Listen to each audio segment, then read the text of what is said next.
जब हम डाइवर्जन की बात कर रहे थे तो यही क्वेश्चन के लिए हमने डाइवर्जन कैलकुलेट किया था। अब इन्हीं क्वेश्चन के लिए हम कर्ल कैलकुलेट करेंगे। ओके, तो हम सबसे पहले फर्स्ट ए पार्ट सॉल्व करते हैं, जिसमें ए वेक्टर हमारे पास गिवन है y z a x plus 4x y a y plus y a z, और इसका हमें कर्ल फाइंड करना है।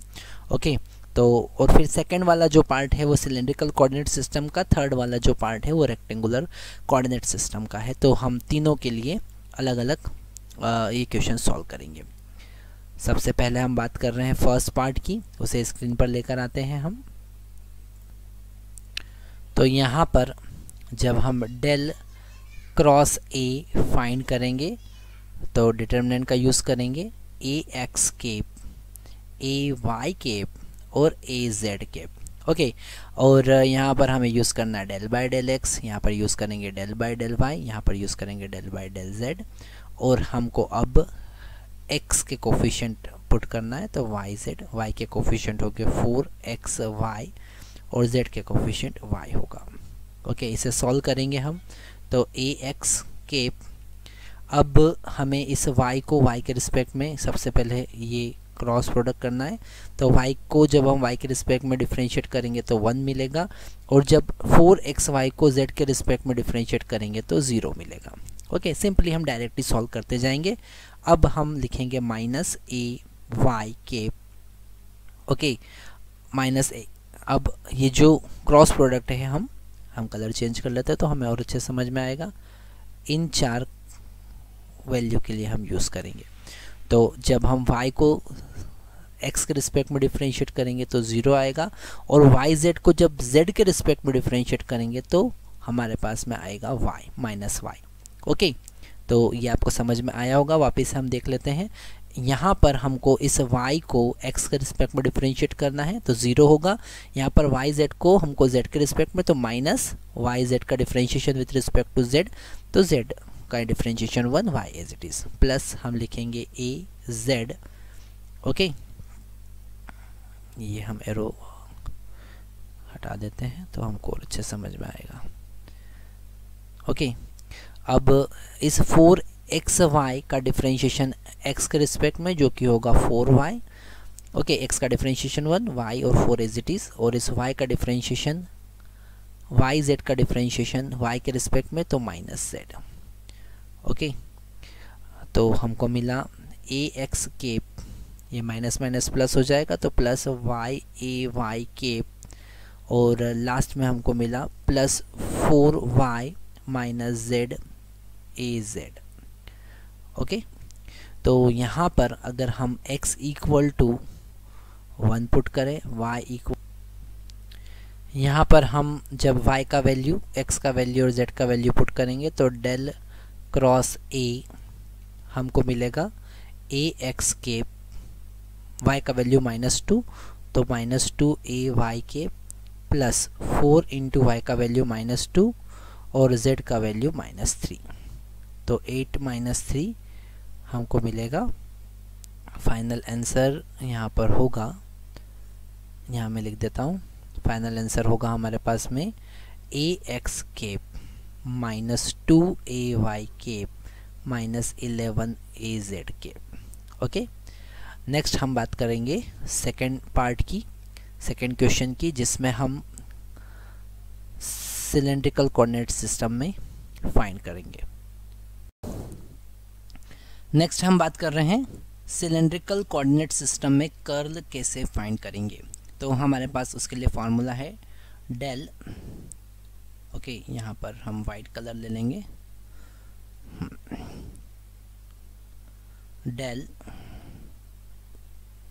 Del cross B. ओके, यहाँ पर ये जो फर्स्ट टर्म हमको दिख रहा है rho z sine phi, it is b r. Okay, and this 3 rho z square cos phi, it is b phi, और बी जेड यहाँ पर 0 है। इट इज इक्वल टू, यहाँ पर हम लिखेंगे a rho cap, a phi cap और a z cap. Second row जो होगा डेल बाय डेल रो होगा, del by del phi, then after del by del z. और यहाँ पर हम लिखेंगे बी रो, बी फाई और बी जेड, जो कि यहाँ पर अभी हमारे पास 0 है। यहाँ पर हम रो का मल्टीप्लाई करेंगे। तो ऐसे हम फार्मूला याद रखेंगे हमेशा जब कभी हमें कर्ल सिलेंड्रिकल कोऑर्डिनेट सिस्टम में फाइंड करना होगा, तो यही फार्मूला हम यूज़ करेंगे। यहाँ पर हमें एक और बात ध्यान रखना है कि हम यहाँ आगे 1 बाई रो से डिवाइड करेंगे। तो फाइनली हमको मिलेगा 1 by rho, okay, 1 by rho b rho, sorry it will be a rho cap, rho a phi cap और ए जेड कैप। यहाँ होगा del by del rho, del by del phi और del by del z, okay. यहाँ पर हम B रो का value put करेंगे जो कि हमारे पास में है rho z sine phi, okay. यहाँ पर हम बी फाई का वैल्यू पुट करेंगे जो कि हमारे पास में है 3 rho z square cos phi, और बी जेड यहाँ पर हमारे पास 0 है। इसे आगे हम सॉल्व करते हैं। तो del cross b as it is, 1 by rho भी एज इट इज़।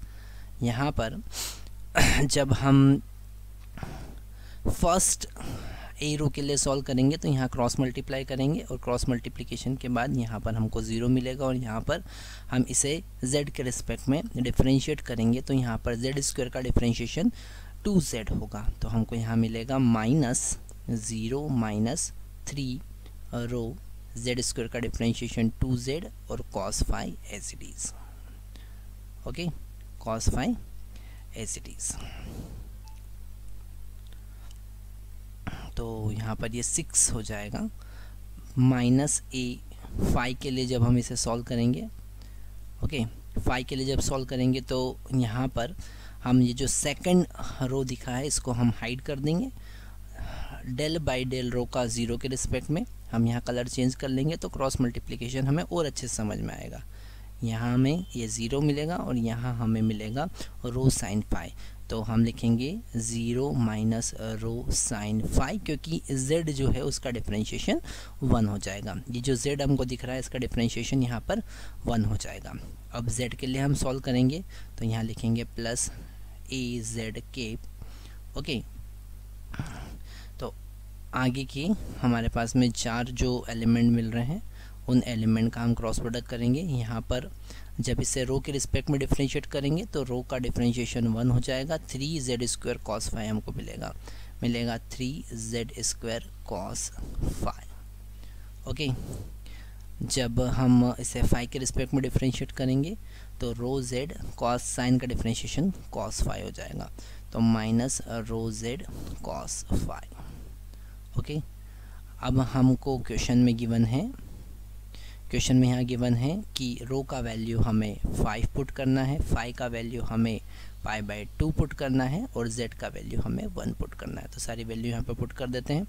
रो का वैल्यू हमें 5 पुट करना है, फाई का वैल्यू हमें पाई बाई 2 पुट करना है और z का वैल्यू हमें 1 पुट करना है। तो डेल क्रॉस b हमको मिलेगा, फिर से हम कलर चेंज कर लेते हैं ताकि हमको समझ में आ जाएगा कि यहाँ से हम वैल्यू पुट करते हैं। 1/5, ये 1/5 पूरा यहाँ ब्रैकेट में है, 1/5 -3 into 5 into 2 into 1 into cos pi by 2 0 होगा, माइनस ये फर्स्ट टर्म में हमने वैल्यू पुट की minus a phi as it is, फिर यहाँ पर -5 साइन पाई बाई 2 1 होगा, प्लस ए जेड केप 3 z का वैल्यू 1 कॉस फाई का वैल्यू 0, क्योंकि पाई बाई 2 कॉस पाई बाई 2 यहाँ पर 0 हो जाएगा, -5 फिर ये भी हो जाएगा 0 क्योंकि कॉस 0 होगा, ओके। तो अल्टीमेट ये टर्म 0 हो गया, ये वाला टर्म भी 0 हो गया, हमको केवल मिला 5a5, तो ये होगा डेल क्रॉस b, ओके। आप फाइनली देखेंगे तो जो सॉल्यूशन होगा वो बहुत इजी हो जाता है अगर हम वैल्यू पुट करते हैं तो, और डिफरेंशिएट करते हैं तो, क्योंकि मैक्सिमम चीज़ें वहाँ पर ज़ीरो होती हैं। ओके, नेक्स्ट हम बात करेंगे अगर हमें स्फेरिकल कोऑर्डिनेट सिस्टम में कर्ल फाइंड करना है तो हम कैसे फाइंड करेंगे। सो नेक्स्ट लेक्चर में we are talking about the curl in spherical coordinate system. तो यहाँ पर जो फार्मूला है थोड़ा सा टिपिकल होता है। फार्मूले को याद रखने के लिए हम कुछ टेक्निक यूज़ करेंगे। सबसे पहले हम आर स्क्वायर साइन थीटा से डिवाइड करेंगे। पूरे डिटर्मिनेंट को हम आर स्क्वायर साइन थीटा से डिवाइड कर देंगे। हमको पता है कि यहाँ पर first A R unit vector आना चाहिए, देन ए थीटा हमारे पास यूनिट वेक्टर आना चाहिए, और यहाँ पर ए फाई यूनिट वेक्टर आना चाहिए। यहाँ पर हमारे पास डेल बाई डेल आर होना चाहिए, यहाँ डेल बाई डेल थीटा होना चाहिए, यहाँ पर डेल बाई डेल फाई होना चाहिए। यहाँ पर हमारे पास में सी आर होगा, यहाँ पर सी थीटा होगा। ओके, सी थीटा हम लिखेंगे। थोड़े से वर्ड्स हम छोटे लिखेंगे ताकि हम एक ही स्लाइड या दो स्लाइड में पूरा क्वेश्चन खत्म कर दें। और यहाँ पर सी फाई होगा। इसके एक्सप्रेशन भी थोड़े से लंबे जाते हैं।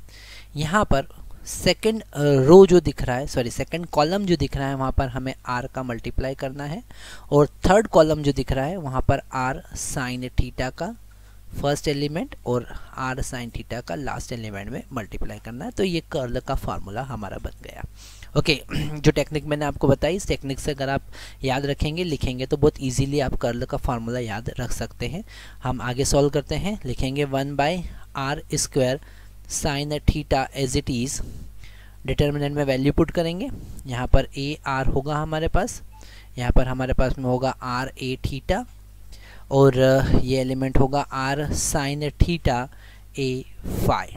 ओके, यहाँ पर हम लिखेंगे डेल बाई डेल आर, यहाँ हम लिखेंगे डेल बाई डेल थीटा, यहाँ पर हम लिखेंगे डेल बाई डेल फाई, और सी आर का वैल्यू हमको यहाँ पर गिवन है 2r cos theta cos phi. Okay, r का मल्टीप्लाई करके सी फाई का वैल्यू हम सी थीटा यहाँ पर 0 है तो हम सी 0 लिखेंगे, और यहाँ पर आर साइन थीटा का मल्टीप्लाई करके हम सी फाई का वैल्यू लिखेंगे। सी फाई का value r raise to power 1/2 given है। इसे आगे सॉल्व करते हैं। तो यहाँ पर 1/r square sine theta as it is हम लिखते हैं। थोड़ा सा इसे छोटे लेटर में लिखेंगे ताकि एक ही लाइन में हमारा एक्सप्रेशन पूरा कवर हो जाए। 1/r square sine theta as it is. Okay, ये पूरा ब्रैकेट के बाहर हमें मिलेगा। हम लिखेंगे ए आर, फिर इसे सॉल्व करेंगे। तो यहाँ पर हम ये जो फर्स्ट कॉलम है उसे हाइड करके रिमेनिंग 4 एलिमेंट का क्रॉस प्रोडक्ट करेंगे। तो यहाँ पर हम जब इसे थीटा के रिस्पेक्ट में डिफरेंशिएट करेंगे तो r रेज़ टू पावर 3/2 मिलेगा हमको। ये r रेज़ टू पावर 3/2, तो as it is sine theta का डिफरेंशिएशन कॉस थीटा हो जाएगा। ओके, तो ये फर्स्ट कोफिशिएंट हमको मिला। ओके, जब हम माइनस करके यहाँ पर इस ज़ीरो का, ये ज़ीरो हो जाएगा, ज़ीरो का multiplication del by del phi के साथ करेंगे तो अल्टीमेट ज़ीरो मिलेगा। उसे लिखने की ज़रूरत नहीं है, हम लिखेंगे ए। अब नेक्स्ट के लिए हम सॉल्व करेंगे तो r a theta. Okay, r a theta, यहाँ पर जब हम थीटा के रिस्पेक्ट में डिफरेंशिएट करेंगे, इन्हें हम क्लियर कर देते हैं। थीटा के लिए हम जब सॉल्व करेंगे तो ये जो सेकंड कॉलम है इसे हमको हाइड कर देना है, और बचे हुए 4 कोफिशिएंट का हमको क्रॉस प्रोडक्ट करना है। तो यहाँ पर r रेज़ टू पावर सबसे पहले लिखेंगे माइनस आर ए थीटा। जब इसे r के रिस्पेक्ट में डिफरेंशिएट करेंगे तो sine theta as it is, और r रेज़ टू पावर 3/2, ये टोटल हो जाएगा r रेज़ टू पावर 3/2। तो फाइनली हमको मिलेगा 3/2 r रेज़ टू पावर 1/2 और sine theta as it is. Minus जब यहाँ मल्टीप्लाई करेंगे तो इसे फाई के रिस्पेक्ट में डिफरेंशिएट करना है, तो ये हो जाएगा 2r cos theta as it is, और साइन थीटा का, साइन फाई का डिफरेंशिएशन माइनस कॉस फाई होगा, तो it will become plus 2r cos theta as it is, और ये हो जाएगा साइन फाई। ओके, यहाँ हम ब्रैकेट क्लोज कर देंगे। लास्ट टर्म हम यहीं पे लिख देते हैं, plus r sine theta A5। Okay, और अब हमें लास्ट वाला जो, हम इसे सारा को क्लियर कर देते हैं, कॉलम है उसे हाइड करके इन चारों का मल्टीप्लाई करना है। तो यहाँ पर फर्स्ट हमको 0 मिलेगा और फिर माइनस, जब हम इसे डिफरेंशिएट करेंगे तो 2r cos थीटा का डिफरेंशिएशन थीटा के रिस्पेक्ट में माइनस साइन थीटा, तो it will become plus sine theta और cos phi as it is. Okay, थोड़ा सा ध्यान से हमें इसे समझना है तो हम अच्छे तरीके से पूरे कॉन्सेप्ट को देख लेंगे। अब हमें यहाँ क्वेश्चन में गिवन है कि r का वैल्यू 1, यहाँ लिख सकते हैं हम r is equal to 1 given है, theta is equal to π/6 given है और फाई का वैल्यू यहाँ पर π/3 दे रखा है। सारी वैल्यू यहाँ पर हमें पुट करना है और फाइनल रिजल्ट कैलकुलेट करना है। ओके, नेक्स्ट स्क्रीन पे हमने ले लिया है इसे। r का वैल्यू यहाँ पर 1 है, r का वैल्यू 1 है, थीटा का वैल्यू π/6 है और फाई का वैल्यू π/3 है। ओके, तो यहाँ पर डेल क्रॉस सी हमको मिलेगा 1/r का वैल्यू हम 1 पुट कर देंगे और साइन थीटा का वैल्यू π/6 मतलब कि 30 degree, it will become 1/2। Okay, और यहाँ पर a r as it is, ये पूरा ब्रैकेट में है। r का वैल्यू 1 और cos थीटा, थीटा का वैल्यू π/6 है तो cos π/6 √3/2 होता है। ओके, और r का वैल्यू 1 है, 1⁻³ 1 ही होगा, माइनस फिर r का वैल्यू 1 है और फिर a theta cap as it is 3/2, r का वैल्यू फिर r का वैल्यू 1 पुट करेंगे, ⁻1/2 साइन थीटा, थीटा का वैल्यू π/6 है जो कि 1/2 होगा, साइन π/6 साइन 30 डिग्री 1/2 होता है, प्लस 2 r का वैल्यू 1, यहाँ पर r का वैल्यू हमने 1 पुट किया, cos थीटा मतलब कि π/6 जो कि होता है √3/2 और साइन फाई मतलब π/3 जो कि होता है √3/2। ओके, प्लस r का वैल्यू 1, यहाँ पर r का वैल्यू 1 पुट किया, साइन थीटा मतलब 1/2 हो जाएगा, ये a phi as it is, bracket में हम लिखेंगे 2 r का वैल्यू 1, यहाँ पर r का वैल्यू 1 पुट किया, साइन थीटा मतलब कि π/6 जो कि होगा 1/2 और cos फाई मतलब कि cos 60 डिग्री जो कि होता है 1/2। ओके, तो ये मिला हमको 2 in the bracket √3/2 AR cap. Okay, minus ये हो जाएगा हमारे पास में A फाई केप, ब्रैकेट में हम लिखेंगे 3/2। ओके, यहाँ पे हम स्क्वायर ब्रैकेट लगा देते हैं, ये हो जाएगा 3/4 प्लस 2 से 2 कैंसिल, तो ये हो जाएगा, हम लिख सकते हैं 2 × 3/4। ओके, प्लस A फाई और 2 से 2 कैंसिल, अल्टीमेट 1/ ये 2 और ये 2 का मल्टीप्लाई 4 हमको मिलेगा। ओके, जब हम 2 का अंदर मल्टीप्लाई करेंगे तो हमको मिल सकता है √3 AR केप माइनस ये 6 + 3 हम 9 लिखेंगे, 9 × 9/4 तो ये हो जाएगा हमारे पास 9/2 ultimate A phi, I think it should be A theta, so A theta cap plus A phi और ये हो जाएगा 1/2। So that is the curl. थोड़ा क्वेश्चन लेंदी जाता है, लंबा जाता है, पर हम अगर सावधानी से सारी वैल्यू पुट करें तो हमारे पास इजीली आंसर आ जाएगा। तो यहाँ हमने इस लेक्चर में देखा कर्ल, कर्ल का डेफिनेशन और कर्ल का फिजिकल सिग्निफिकेंस भी हमने देखा। यहाँ पर हमने अलग अलग कोऑर्डिनेट सिस्टम में कर्ल कैसे फाइंड करते हैं वो भी देखा, और हर एक कोऑर्डिनेट सिस्टम में कर्ल फाइंड करने के लिए एक एक न्यूमेरिकल भी हमने यहाँ पर देखा। Thank you very much.